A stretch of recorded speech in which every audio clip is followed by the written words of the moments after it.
नमो वरियन्ताणं नमो सिद्धाणं नमो वायर्याणं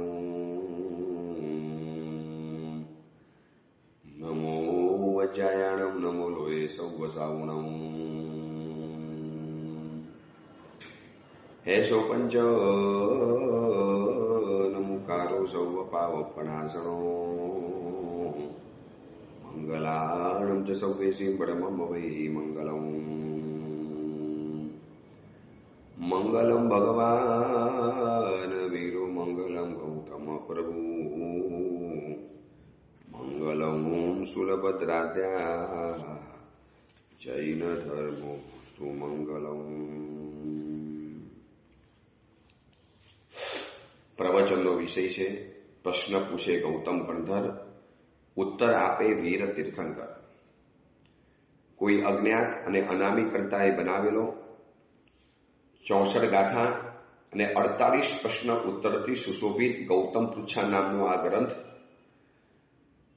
પરમાત્મા મહાવીર જ્યારે આ ધરતી ઉપર વિચરતા હતા, અંતિમ તીર્થંકર ચરમ તીર્થપતિ પ્રભુ મહાવીર અને એમની સાથે સાથે ગુરુ ગૌતમ સ્વામીજી પણ જ્યારે આ ધરતી ઉપર વિચરતા હતા, કેવા એ ધન્ય દિવસો હશે કે લોકોને પોતાની નજરોથી ચરમ તીર્થપતિ પરમાત્મા મહાવીરના દર્શન થતા હશે અને અનંત લબ્ધિના ભંડાર ગુરુ ગૌતમ સ્વામીજીના પણ દર્શન થતા હશે અને જીવન ધન્ય બનતું હશે, સવાર ધન્ય બનતી હશે। આ બંને ગુરુ અને શિષ્ય, આ બંને તીર્થંકર અને ગંધર્વની જોડી એક અદ્ભુત રીતે સ્વભાવનું મેચ ધરાવતા હતા। જ્યાં જ્યાં પણ પરમાત્માનું સમવસન મંડાયું, જ્યાં જ્યાં પણ ગૌતમ સ્વામીજીએ વિહાર કર્યો અને સમાજની અંદરમાં જે સારી અને નરસી બાબતો જોઈ એ બધાને પ્રશ્ન રૂપે પરમાત્મા મહાવીર સમક્ષ મૂકતા ગયા અને પ્રભુએ પણ એનો જવાબ આપતા ગયા। કારણ કે આ ગૌતમ સ્વામી એક વિશિષ્ટ તીર્થ છે। ગૌતમ સ્વામી સ્વયં તીર્થ તો છે, પરંતુ એ ગૌતમ સ્વામીજીની અંદરમાં 9 પ્રકારના તીર્થ સમાવેલા છે। આપણે ગઈકાલે જોયું પહેલા નંબરમાં ગૌતમ સ્વામીજી એટલે મંગલ તીર્થ છે। આજે આપણે વિચારવું છે કે ગૌતમ સ્વામીજી એટલે સુકન તીર્થ છે। સુકુન, લોકો કહે ને કે બહાર નીકળવું હોય તો સુકન જોઈને સંચરજો, બહુ સારા સુકન જોઈને આગળ જજો, સારું કાર્ય કરવું છે, જીવનમાં બહુ મોટી સફળતા પ્રાપ્ત કરવી છે, જીવનમાં કોઈ વિશિષ્ટ કાર્ય કરવા માટેના આપણે એક સપના સેવેલા હોય તો માણસ એવી ઈચ્છા રાખે કે એક સારું સુકન મને જોવા માટે મળે, અને ન મળે તો આપણે કુંવારી કન્યાના મસ્તક ઉપર એક ઘડો મૂકીએ છીએ, મંગલ કલશ મૂકીએ અને કુંવારી કન્યા સામે આવે, 3 પ્રદક્ષિણા આપે, આ એક મહાસુકન મહામંગલ કહેવાય છે। તો ગૌતમ સ્વામીજી સ્વયં સુકન તીર્થ છે। ગૌતમનું નામ લેવું એ પણ વહેલી સવારનું સુકન, ગુરુ ગૌતમ સ્વામીજીનું નામનું સ્મરણ કરવું આપણે આપણા જીવનનું સુકન કહેવાય। ગૌતમ સ્વામીજીના નામનો પાઠ કરવા માટે મળે, આપણે આપણા જીવનનું સુકન કહેવાય। ગૌતમ સ્વામીજીની વાતોને જાણવા અને સાંભળવા માટે મળે, આપણે મારા તમારા જીવનનું સુકન કહેવાય। ગૌતમ સ્વામીજીએ જે સવાલો પૂછ્યા એ સવાલો આપણને જાણવા અને સમજવા માટે મળે, આપણે આપણા જીવનનું સુકન કહેવાય છે। કારણ કે સ્વયં સુકન છે। જેમ દહીં અને દૂધના સુકન ગણાય, પૂજારીજી હાથની અંદરમાં ફૂલની થાળી લઈને મળે અને આપણે બહાર નીકળતા હોય અને પૂજારી એવી રીતે સામે મળે, કેવા આપણે ગદગદ બની જઈએ, કેવા સુકન ગણાતા હોય છે। આવા કેટલી જાતના સુકનો છે। આ બધા જ સુકનોની અંદરમાં એક ગૌતમ સ્વામીજી એવા છે કે કોઈ પણ કાર્ય કરવા જવું છે, પરીક્ષા આપવા જવું છે, કોઈ પણ સારું કાર્ય કરવા માટે જ્યારે પ્રથમ ચરણ માંડીએ છીએ, 9 વખત ગૌતમ સ્વામીજીનું નામ લેવાનું આ એક મહાસુકન છે, મહામંગલ છે। બીજા નંબરમાં ગૌતમ સ્વામીજીનું નામ એ સુકન તીર્થ છે। વિચારજો, ગુરુ ગૌતમ સ્વામીજી એ પરમાત્મા મહાવીરની અંદરમાં કેવા સમર્પિત બની ગયા હશે કે સ્વયં તીર્થંકર નહીં હોવા છતાં પણ તીર્થંકર કરતા પણ વધુ પૂજનીય બન્યા, સુકન બની ગયા, લોકોના માટે એક સારો અવસર બની ગયા। આવા ગુરુ ગૌતમ સ્વામીજીએ પરમાત્માની સમક્ષ જે સવાલો પૂછતા ગયા અને એની વાતોને આપણે જાણતા ગયા 21મા નંબરનો સવાલ આપણે ગઈકાલે બહુ વિસ્તારથી પરિપૂર્ણ કર્યો. 20 અને 21મો સવાલ આજે શરૂ કરવો છે. 22મો અને 23મો સવાલ બંને એક સિક્કાની બે બાજુ રહેલા છે. 22મા નંબરના સવાલની અંદરમાં ગુરુ ગૌતમ સ્વામીજી પરમાત્માની સમક્ષ એ વાત મૂકે છે, હે કૃપા સાગર, હે દયા સિંધુ, હે કરુણા સાગર, જીવ કયા કર્મથી, હે પરમાત્મા, આ જે 22મા નંબરનો જે સવાલ પૂછ્યો છે ને પરમાત્માને ગુરુ ગૌતમ સ્વામીજીએ, એ કદાચ મારા હિસાબે 99 વ્યક્તિઓને સંસારમાં રહેનારી સંયમ જીવનમાં આવનારી વ્યક્તિને કદાચ આ સવાલ બહુ ઓછો લાગુ પડે છે, પણ આ સંસારમાં રહેનારી વિશ્વ મહાત્માની અંદરમાં રહેનારી દરેક વસ્તીને એમ લાગશે કે આ સવાલ જાણે કે ગૌતમ સ્વામીજીએ સાંભળનારને એમ લાગશે કે આ સવાલ મારા માટે પૂછ્યો છે. કારણ કે ધરતી ઉપર રહેનારી દરેક વ્યક્તિને પૈસા વગર ચાલતું નથી, ધન વગર ચાલતું નથી, મની વગર ચાલતું નથી, રૂપિયા વગર ચાલતું નથી, સંપત્તિ વગર ચાલતું નથી. અને બહુ સીધી વાત છે, કંઈ પણ સંસારમાં કંઈ પણ ખરીદવું છે, પ્રાપ્ત કરવું છે, મેળવવું છે, વસ્ત્ર હોય, ભોજન હોય, ઘર હોય કે ગાડી હોય, લેપટોપ હોય, મોબાઈલ હોય, કોઈ પણ ચીજ હોય, પૈસા વગર ક્યારે મળતી નથી. અને પૈસા સંબંધી આ સવાલ ગૌતમ સ્વામીજીએ પૂછી અને કમાલ કરી બતાવી. એમ લાગે કે ગૌતમ સ્વામીજી કેટલા બધા મનોચિકિત્સક હશે, કેટલા બધા સાયકોલોજીના જાણકાર હશે. અને ગૌતમ સ્વામીજીએ જ્યારે સમાજની અંદરમાં આવા પીડાતા દુઃખી વ્યક્તિઓને જોયા અને એ દુઃખી વ્યક્તિઓને જોયા પછી ગૌતમ સ્વામીજીના હૃદયની અંદરમાં જે કરુણાનો ઝરો ઉભરાયો, એ કરુણાના ઝરાના કારણે એમને પરમાત્માની સમક્ષ આ એક સવાલ પ્રસ્તુત કર્યો. આ સવાલ તમે પણ જ્યારે સાંભળશો ત્યારે એમ લાગશે કે જાણે આ સવાલ ગૌતમ સ્વામીજીએ મારા માટે પૂછેલો છે. અને ગૌતમ સ્વામીજી સવાલ પૂછે છે કે હે કરુણા સાગર, જીવ કયા કર્મથી મનુષ્યનું દ્રવ્ય નાશ પામે છે? એનું ધન ખતમ થઈ જાય છે, એના ધનનો નાશ થાય છે, એનું ધન ટકતું કેમ નથી? અને આજે જુઓ સમાજની અંદરમાં મોટા ભાગે લોકોની ફરિયાદ છે, બે ફરિયાદ છે. પહેલા નંબરમાં ધન આવતું નથી અને આવ્યા પછી ધન ઘરની અંદરમાં ટકતું નથી. કોઈ પણ ખર્ચો કાં કોઈ ડૂબાવી દે, કાં કોઈ દબાવી દે, કાં પેમેન્ટ અટકી જાય, કાં કોઈએ પેમેન્ટ દબાવી રાખ્યું હોય, કાં આપણો સોદો રદ થઈ ગયો હોય, કાં ડીલ નક્કી થવાની હતી અને કેન્સલ થઈ ગઈ. આંખની સામે લાગે કે બસ આ ધન મારા ઘરની અંદરમાં આવ્યું, લાખો રૂપિયાનો સોદો મારા ઘરની અંદરમાં થઈ જવાનો અને લાખો રૂપિયા કમાવી લેવાના. એટલા બધા મનના સપના સેવેલા હોય અને જ્યાં બીજા દિવસે સવારે બજારની અંદરમાં જાય અને આખું પિક્ચર કંઈક ઉલટું જોવા માટે મળે. કોઈના શેર બજારમાં ગયા, કોઈના બીજા બજારની અંદરમાં ગયા, કોઈના હીરા બજારની અંદરમાં ગયા, કોઈએ કોકને પૈસા આપેલા હતા એને પૈસા દબાવી દીધા. લાખો રસ્તા છે પૈસાને ખતમ થઈ જવાના. તો ગુરુ ગૌતમ સ્વામીજી પરમાત્માને સવાલ પૂછે છે કે પ્રભુ, આ સંસારમાં માણસને જીવવા માટે ધનની તો જરૂરિયાત છે. ધન માટે નથી જીવવાનું, પણ ધનની સાથે તો જીવવું જ પડે છે. ધન માટે જીવનારા વ્યક્તિઓ તો મૂર્ખા છે, એની આ વાત નથી. પણ જેને ધન સાથે જીવવું પડે છે, જેને પરિવાર છે, પુત્ર છે, પત્ની છે, છોકરાઓ છે, એજ્યુકેશન લેવાનું છે, ભણાવવાના છે, દીકરા દીકરીઓને ભણાવવાના છે, બિઝનેસ કરવાનો છે, એક સારા એરિયાની અંદરમાં મોભા પ્રમાણે ઘર લેવાનું છે. પ્રભુ, આ બધા માટે સંસારી વ્યક્તિઓને પૈસાની તો જરૂરિયાત પડવાની. અને પ્રભુ પૈસાના વિરોધની અંદરમાં નથી. ગમે તે રીતે, ખોટા રીતે, અનીતિ રીતે, અન્યાય રીતે અને દિન રાત દોડી અને અભક્ષ વસ્તુનું ખાનપાન કરવાનું, ધર્મને સાઈડમાં મૂકી દેવાનું અને પછી પૈસા માટેની જે દોટ છે ને, એના માટે ભગવાન વિરોધની અંદરમાં છે. તો ગૌતમ સ્વામીજીના મનની અંદરમાં એક સવાલ આવ્યો હશે, કારણ કે ચારે પણ એમને એવા વ્યક્તિઓ જોયા હશે. સંસ્કૃતમાં પણ સુભાષિત આવે છે, દાયાદાસ પ્રોહ્યંતી તસ્કરણા મુષ્ણંતી ભૂમિ ભુજો. એક ધનના કેટલા બધા અધિકારીઓ છે. ચોર ચોરી જાય, કોઈ પાકીટ મારી જાય, કોઈ ઘરના લોકરમાંથી પૈસા ઉપાડી જાય, બહારગામ ફરવા માટે ગયા અને ઘરની અંદરમાં ચોરી થઈ ગઈ, અથવા તો ઓફિસની અંદરમાં પૈસા રાખ્યા હોય અને વિશ્વાસુ માણસની પાસે આ પૈસા બેંકમાં મોકલવાના હોય અને અચાનક વિશ્વાસુ માણસ જ ઘરમાંથી પૈસા ઉઠાવી જાય, કોઈ દાગીના ઉઠાવી જાય. હજાર રીતે પૈસા ખતમ થઈ શકે છે.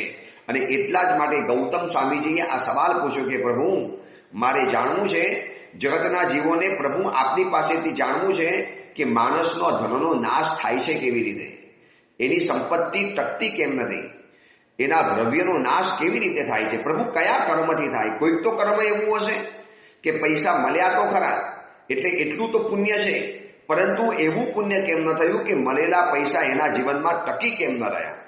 આજે એવા પણ છે, એક સમયની અંદરમાં કરોડપતિ હતા, એક સમયની અંદરમાં જેની બોલબાલા હતી, એક સમયની અંદરમાં મોટા મહાલય જેવા ઘરની અંદરમાં રહેતા હતા, અને એ વ્યક્તિઓ આજે નાનકડા નાલા સોપારા, વિરાર, વસઈ અને સુરતની અંદરમાં અમરોલી કે ગોપીપુરા કે એવા એરિયાની અંદરમાં માત્ર પોતાનું ભાડાનું ઘર લઈને રહી રહેલા હોય છે.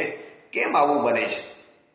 કોઈક તો કર્મ એવું હશે કે આ જીવને આવું થાય છે કેવી રીતે? અને એક સમજી રાખજો, ધનનો નેચર છે કે ક્યારે ટકવાનો નથી હોતો. લક્ષ્મી ચંચલા આવું શબ્દ મૂકવાની અંદરમાં આવ્યો છે. લક્ષ્મી ચંચલ છે અને ધન ક્યારે જીવનમાં ટકતું નથી. અર્થો અનર્થો બહુધા મતો એમ. અને એક બીજી મજાની વાત બતાવું. તમે જોજો, સરસ્વતી માતાનું ચિત્ર અને લક્ષ્મી માતાનું ચિત્ર, આ બંને ફોટા તમે ઘણી વખત જોયા હશે કેલેન્ડરની અંદરમાં, કે નવા વર્ષના કેલેન્ડર ડટ્ટા જે આવે છે એમાં તમે જોયા હશે. એમાં સરસ્વતી માતાનું પિક્ચર જે જોવા માટે મળે છે, ફોટો જોવા માટે મળે છે, લગભગ એક સરોવર હોય. સરોવરના વચલા ભાગની અંદરમાં યા કમલ હોય, અથવા તો કોઈ હંસ હોય, અથવા તો મોર હોય, પીકોક.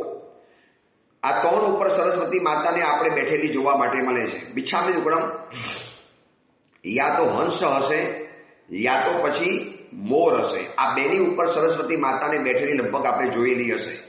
હવે જ્યારે લક્ષ્મી માતાનો ફોટો જોશો, લક્ષ્મી માતાનો ફોટો લગભગ ઊભો હશે, હાથમાંથી ધન વહેતું હશે, આમ ધનના સિક્કા પડતા હશે. આવા ફોટા જોવા માટે મળે.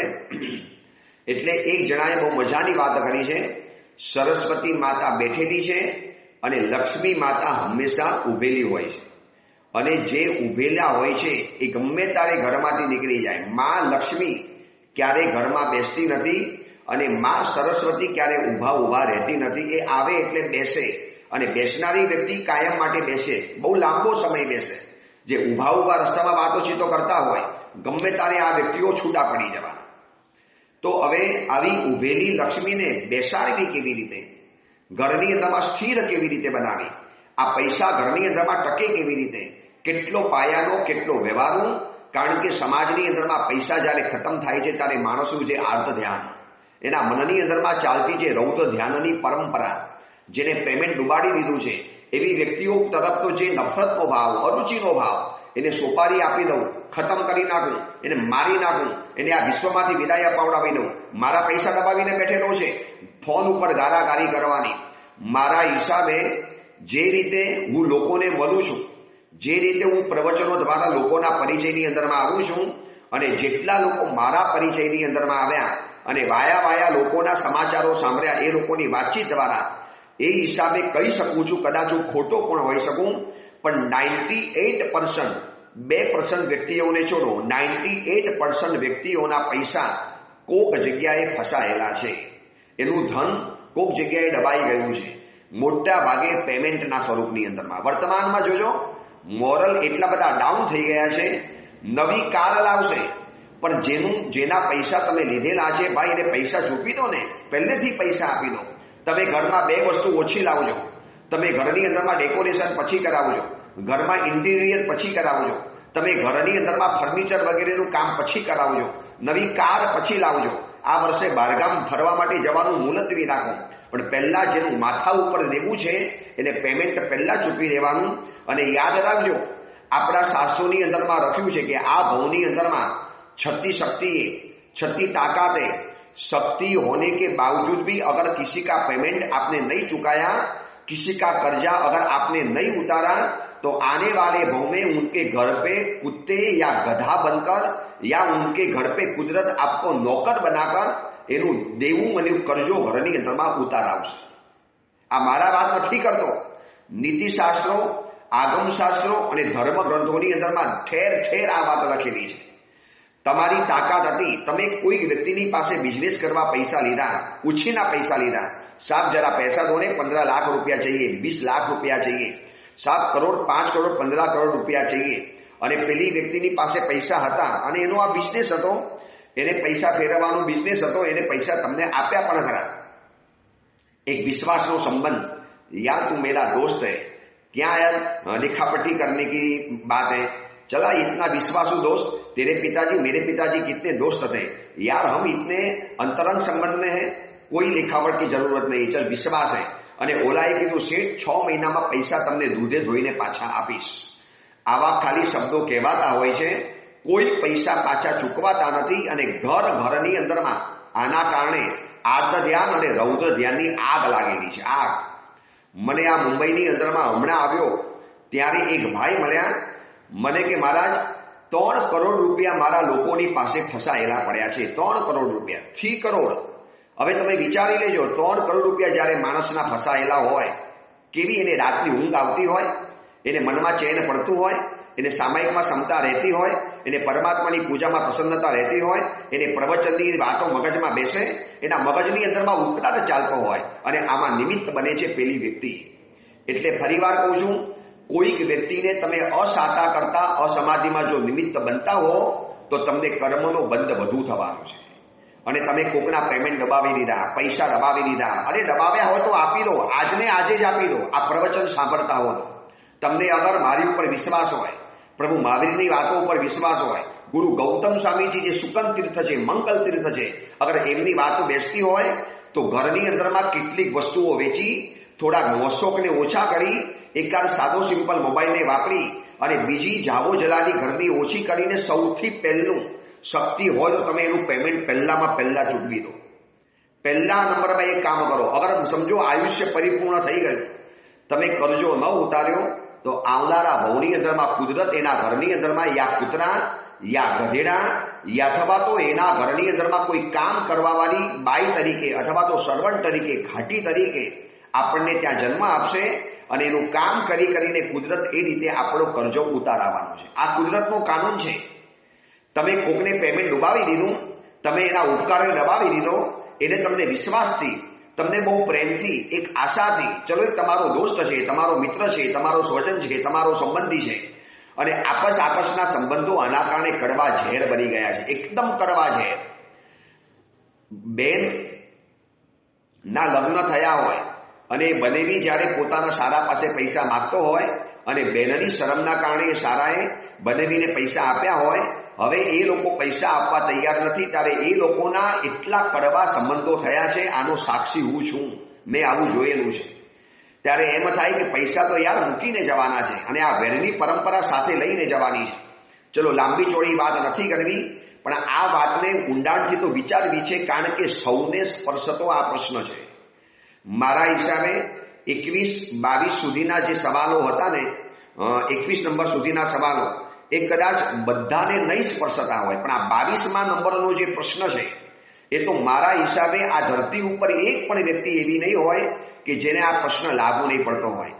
માટે આ 22મા નંબરના પ્રવચનો તો લોકોને ખાસ મોકલજો, જેના પૈસા ડૂબાયા છે अथवा तो जेने तमारा पैसा डूबावीने बैठेला, जेने कहेजो दोस्त, जो तने मैं वारंवार फोन कर्या, मैं तने वारंवार रिक्वेस्ट करी, मैं तने वारंवार आजीजी करी, मैं तने वारंवार हाथ जोड़ीने विनवणी करी કે ભાઈ ઘરમાં પિતાજી બીમાર છે, દીકરાના લગ્ન આવે છે, દીકરીને મારે પરણાવવાની છે, ભાઈ મને પણ પૈસાની જરૂરિયાત છે, યાર પાછા લોટાવી લે ને, હું મારા પૈસા માંગુ છું। ચલો વ્યાજ ન આપે તો કાંઈ નહીં, મૂડી તો પાછી આપી દે, વ્યાજ સાથે પૈસા પાછા આપવા જોઈએ।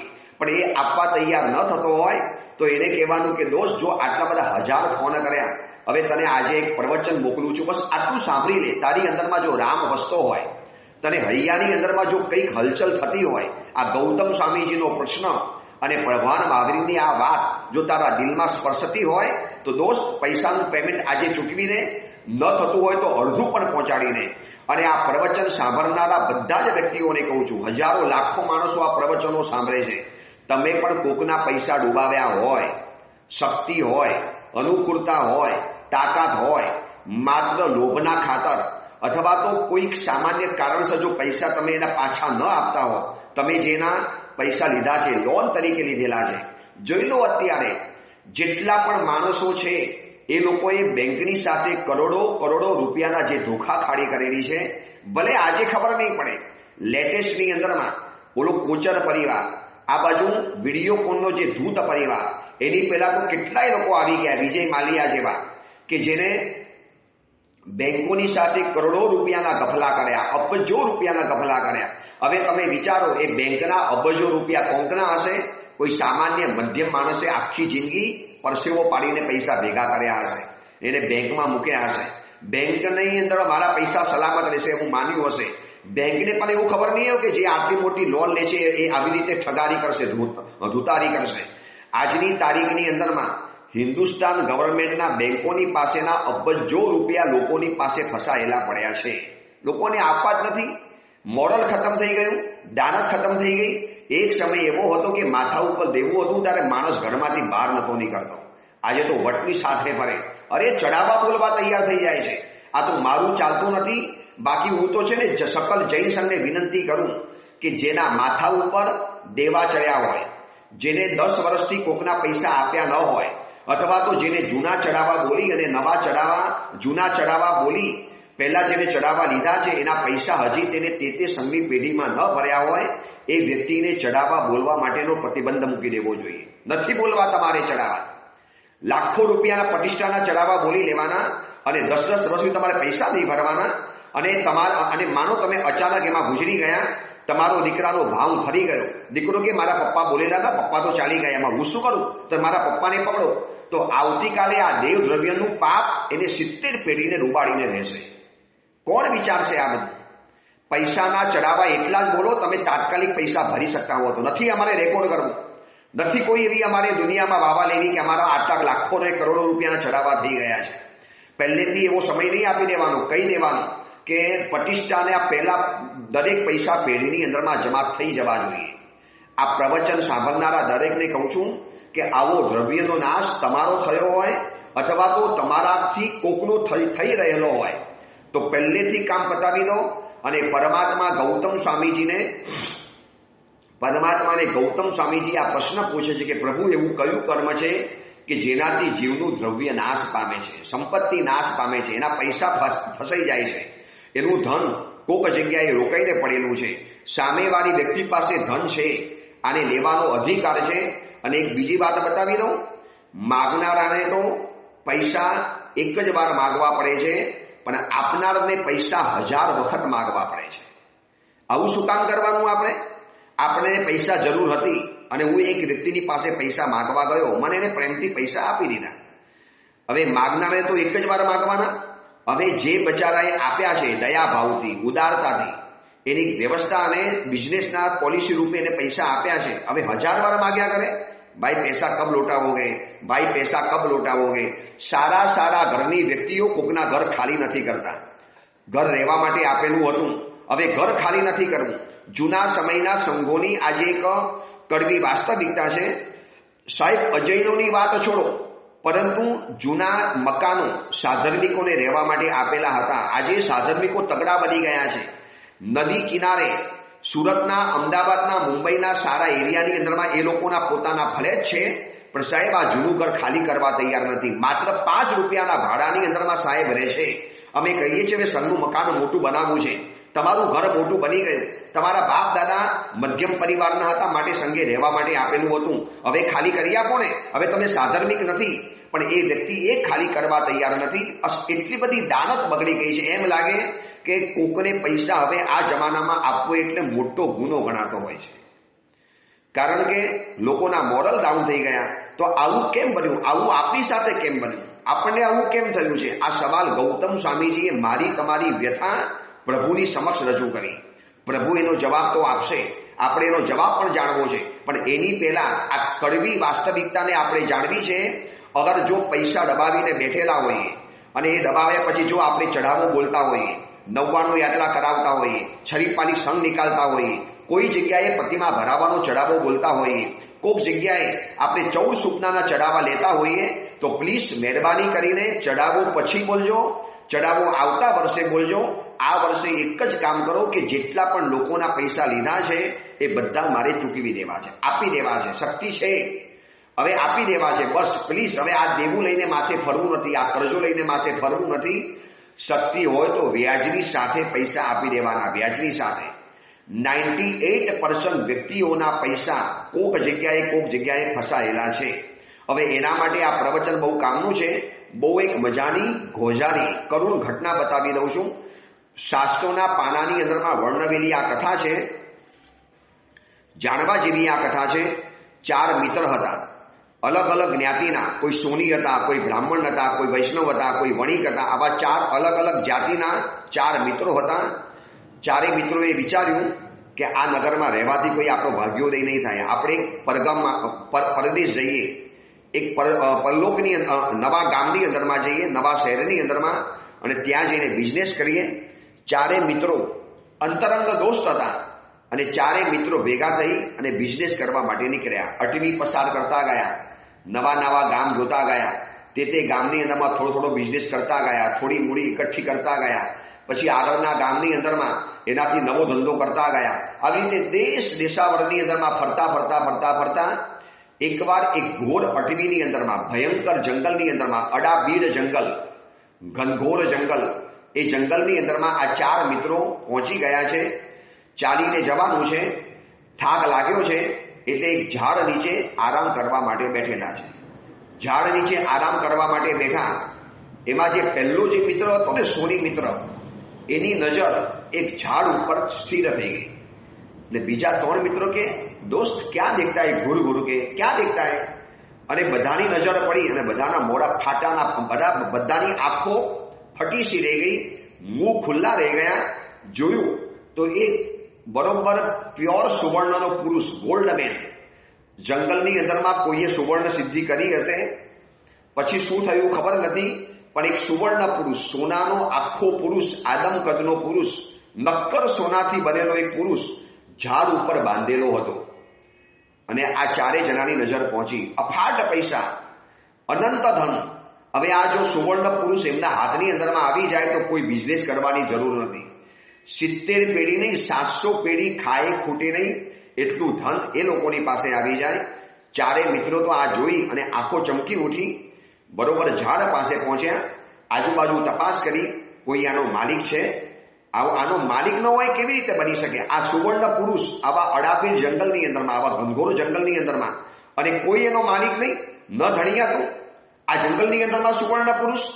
આ જોયા પછી 4 મિત્રોની આંખો તો કોરી થઈ ગઈ. 4 મિત્રોને એમ લાગ્યું કે આ જંગલના વન દેવતાએ આપણા માટે જ જાણે કે આ સુવર્ણ પુરુષ પ્રકટ કર્યો છે. ચલો હવે આપણો જ છે. અને જ્યાં એ લોકો એને નજીકમાં ગયા, હાથ લગાડવા જાય છે, ત્યાં સુવર્ણ પુરુષમાંથી અવાજ આવ્યો, સબૂર ખડે રહી જાઓ, હું અર્થ છું, મગર અનર્થનું કારણ છું. અર્થો અનર્થો બહુધા મતો એમ. ભાઈ સમજ કે આના મેરે પાસ, હું અર્થ છું, જીવનમાં અનર્થ પેદા કરીશ, ઝંઝાવાત પેદા કરીશ, તોફાન પેદા કરીશ, મહાભયંકર વંટોળ પેદા કરીશ. આ અંદરથી ચેતવણી આવી. પણ એ તો લોકો દુનિયા કયા કરે, ધન તો જીવનમાં જરૂરી છે. એટલે આ સુવર્ણ પુરુષને લેવા માટે 4 નક્કી તો કર્યું. બસ આ સુવર્ણ પુરુષે શું કરીએ, આપણે 4 જણા સરખા વિભાગે વેચી લઈએ. આવો જંગલમાં સોનાનો પુરુષ મળતો હોય, શું કામ હવે દેશ દિશાવરમાં જવાનું, નવા ગામની અંદરમાં જવાનું, દોડધામ કરવાની, અલગ અલગ નગરોમાં ફરવાનું, રખડવાનું? યાર વરણ દેવતાએ આપણા માટે જ આ વસ્તુ પેદા કરી છે. હવે શું વિચાર કરવાનો? અને 4 જણા નક્કી કર્યું કે આપણે આ સુવર્ણ પુરુષને 4 વિભાગની અંદરમાં વેચી, સરખા ભાગ કરી અને બધાએ વેચી લેવાનું અને સીધા અહીંયાથી આપણા ગામ તરફ જવાનું. હવે 4 મિત્રમાંથી જે 2 મિત્ર હતા ને, એમાં પહેલો સોની હતો, બ્રાહ્મણ હતો, વૈષ્ણવ હતો, વણિક રહેલો હતો. એમાં સોનીએ કીધું, ભાઈ આને કાપવા માટે હથિયારો લાવવા પડશે શહેરમાં જઈને. એક કામ કરો, 2 જણા આ સુવર્ણ પુરુષની ચોકી કરો અને અમે 2 જણા શહેરની અંદરમાં જઈ, ભૂખ પણ લાગી છે, થોડું ભોજન વગેરે પણ લઈ આવીએ અને શહેરની અંદરમાં જઈને હું એને કાપવાના હથિયાર અને ઓજાર લઈને આવું છું. ત્યાં સુધી તમે આને સંભાળીને રાખજો, સાચવજો બરોબર, કોઈ આવીને ઉપાડી ન જાય. આ વન દેવતાએ આપણને આ મજાની ભેટ આપેલી છે. અને 2 જણા એની સુરક્ષા માટે જંગલની અંદરમાં રહ્યા અને 4 મિત્રમાંથી 2 મિત્રો હવે અટવીને પાસ કરી અને શહેરની અંદરમાં જવા માટે નીકળી ચૂક્યા. શહેરની અંદરમાં જઈ એના ઓજાર વગેરે લઈ આવી, હથિયાર લઈ આવી અને અહીંયા કાપવાનું છે. હવે જોજો, આ ધનની તાકાત છે. ધન આવ્યા પછી જીવનમાં ધનાધન શરૂ થઈ જાય. ધન એવી ચીજ છે કે જે જીવનની અંદરમાં અનર્થો પેદા કરવાની અંદરમાં જાય. આ ધન ઉપર એક અભિશાપ છે. વધુ પડતો પૈસો, વધુ પડતા પૈસાની આસક્તિ એ જીવનની અંદરમાં એટલા નુકસાન નોતરતી હોય છે. હવે આ બાજુ જે બે મિત્રો હતા જે સુવર્ણ પુરુષની ચોકી કરતા હતા અને બે મિત્રો સુવર્ણ પુરુષને કાપવા માટેના હથિયાર અને ભોજન લેવા માટે જે શહેરમાં ગયેલા હતા એ બંને એટલે એ બે અને બીજા બે અહીંયા આ ચારેય જણાના મનની અંદરમાં એક ભયંકર વિચાર એકી સાથે ઝબકી ઉઠ્યો. આ બે જણાએ અંદરમાં કીધું, યાર ઓલા બે જણા જે જંગલમાં શહેરમાં જે ગયા છે ને લેવા માટે, એ જ્યારે પાછા આવે ત્યારે આપણે બંનેને ખતમ કરી નાખીએ, બિલકુલ ખતમ. એટલે આખો સુવર્ણ પુરુષનો હવે ભાગ 4 નહીં પડે, માત્ર 2 ભાગ પડશે, અડધો તારો અડધો મારો. એટલે આપણે ખજજો હવે આટલા જૂના મિત્રો, આટલી જૂની ફ્રેન્ડશીપ, અર્થો અનર્થો બહુધા મતો એમ. અને આ સુવર્ણ પુરુષે ચેતવણી આપેલી હતી, હું અર્થ છું અને અનર્થનું કારણ છું, બહુ સમજીને મારી પાસે આવજો. પણ એની ચેતવણીને માની નહીં, અવગણના કરી નાખી. અને આ બાજુ જે બે મિત્રો જંગલમાંથી શહેરમાં જતા હતા એ બંનેને પણ એવો વિચાર આવ્યો કે આપણે શહેરમાંથી જ્યારે પાછા ફરીએ, ઓજારો તો આપણે લઈને જઈશું કાપવા માટે, પણ દોસ્ત જો તું મને સહકાર આપે ને તો આપણે મીઠાઈની અંદરમાં ઝેર મિલાવી લઈએ અને એ ઝેરી મીઠાઈ આ બંને જણાને આપણે ખવડાવી દઈએ. આપણે નહીં ખાઈએ કારણ કે આપણને ખબર છે એ બંનેને ઝેરી લાડવા ખવડાવી દઈશું. બંને જણા રામ રમી જવાના અને આખો સુવર્ણ પુરુષ તારો અડધો અને અડધો મારો. જોજો કેટલો મજાનો પ્લાન બની ગયો છે. ઓલા બે વિચારે છે આ જંગલવાળાને ખતમ કરી નાખીએ, જંગલવાળા વિચારે છે શહેરમાં જે જઈ રહેલા છે એને ખતમ કરી નાખીએ. આ કહાની આગળ વધે છે, બહુ સુંદર કહાની છે. અને અર્થ કેવું અનર્થનું કારણ બને છે અને સંપત્તિ કેમ ટકતી નથી, સંપત્તિ કેમ ખતમ થઈ જાય છે. પૈસા આવ્યા નથી અને સીધા એ ખર્ચાયા નથી. જાણે કે ધનની કોથળી કાણી છે, તિજોરીનું તળિયું જાણે કે કાણું છે, અંદરમાંથી પૈસા ફટાક કરતા નીકળી પડ્યા, ઘરમાં પૈસા ટકતા નથી. આવું કેમ થાય છે, શું કારણ છે? એટલો બધો વ્યવહારુ સવાલ, એટલી બધી વાસ્તવિકતા વાતો અને એટલી બધી પાયાની વાતો આ ગૌતમ પૂછા ગ્રંથમાં ભગવાન મહાવીરે આપણને બતાવી અને કરુણા કરીને ગૌતમ સ્વામીજીએ પૂછી. ચલો આ કથા આપણે અડધી અહીંયા રોકીએ છીએ. બંને જણાને અર્થે અનર્થનો વિચાર આપ્યો છે. હવે શું થાય છે, કેવી ગોઝારી ઘટના બને છે અને કેવો કલંકિત ઇતિહાસ બને છે. અને ઓલો સુવર્ણ પુરુષ કહેતો હતો કે ભાઈ હું અર્થ છું, અનર્થનું કારણ છું, મારાથી બહુ નિકટ આવવા જેવું નથી. કેમ આવું થયું એ વાત આપણે આવતીકાલે વિચારીશું. એ જ મંગલકામના મંગલ ભાવના. જેના વિરુદ્ધ કાંઈ પણ બોલાયું હોય તો મિચ્છામી દુક્કડમ.